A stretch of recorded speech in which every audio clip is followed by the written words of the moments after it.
जब जब आपको लगे कि अब तो सब ठीक हो गया है, धर्मेंद्र प्रधान का रेजिग्नेशन हो गया है और अब तो सब सही है, तब तब याद करिएगा किस तरीके से सत्ता पक्ष के लोग, आईटी सेल के लोग 15 साल की लड़कियों को ट्रोल कर रहे हैं, कैमरा के सामने हाथ जोड़ करके उनसे माफी मंगवा रहे हैं।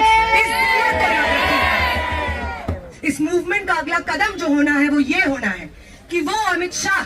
जिसने इस हिंसा को अंजाम दिया, वो अमित शाह जिसने ऑर्डर्स दिए कि ये पैलेट गन्स बांटी जाएंगी 20 की सुबह, वो अमित शाह जिसने अगर वहां पे खड़े होकर ऑर्डर नहीं भी दिए, मैजिस्ट्रेट ने वो ऑर्डर पास किए बिना अमित शाह को पता हुए, तो वो एक इनकेपेबल होम मिनिस्टर है और इस तहत वो इस्तीफा दें। और अगर उन्होंने ऑर्डर्स दिए हैं तो वो कल्पेबल है, इस तहत वो इस्तीफा दें। और वो कमिश्नर ऑफ पुलिस जो रातों रात बदल गए और उनके रातों रात बदलने के बाद सोनम वांगचुक को सुबह सुबह उठा लिया जाता है और 20 जुलाई का खूनम खून ब्लड बाथ हम लोग सेंट्रल दिल्ली में देखते हैं, वो कमिश्नर ऑफ पुलिस को रिजाइन करना होगा। और तीसरी चीज जो सबसे इंपॉर्टेंट चीज है कि जब जंतर मंतर पे स्टूडेंट्स 50 दिन से अपने भविष्य और शिक्षा के लिए जद्दोजहद कर रहे थे, 23 दिन की भूख हड़ताल कर रहे थे, तब एबीवीपी की तरफ से एक इंसान क्यों मौजूद नहीं था जंतर मंतर पे? पूछिएगा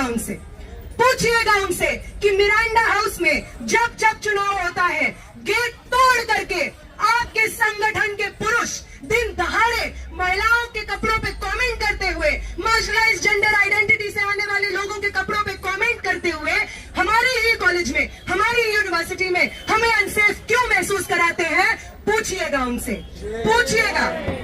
पूछिएगा एबीवीपी से कि जब इस देश में अलग अलग यूनिवर्सिटीज में, दिल्ली यूनिवर्सिटी के अलग अलग कॉलेजेस में स्टूडेंट्स सेमेस्टर के स्टार्टिंग में जद्दोजहद करते हैं कि जो फी हाइक हो रही है उसको रोल बैक किया जाए, तो आपके लोग ग्राउंड से सिस्टमैटिकली हमेशा गायब क्यों पाए जाते हैं? इनफैक्ट आप लोग माइकों से, प्रेस कॉन्फ्रेंसेस से बार बार ये क्यों कहते हैं कि वो एनईपी जो इस तरीके के फी हाइक्स को सिस्टमैटिकली हमारे कॉलेजेस में इन्फोर्स कर रहा है, आप ये क्यों कहते हैं कि आप उस एनईपी को इस यूनिवर्सिटी में, देश के अलग अलग तमाम पब्लिक यूनिवर्सिटीज में लागू करवाएंगे? आप क्या स्टूडेंट्स के फी हाइक के मुद्दे के खिलाफ नहीं खड़े हैं? पूछिएगा एबीवीपी से कि जब इस तरीके के डेमोक्रेटिक प्रोग्राम्स होते हैं, जब हम बात करना चाहते हैं एजुकेशन पे, अनएम्प्लॉयमेंट पे, जब हम बात करना चाहते हैं हमारे भविष्य पे, तो ऐसा क्यों होता है कि ABVP in the past few years हमारे प्रोग्राम्स में आते हैं वो लोग और बार बार हिंसा करते हैं हमारे प्रोग्राम्स में?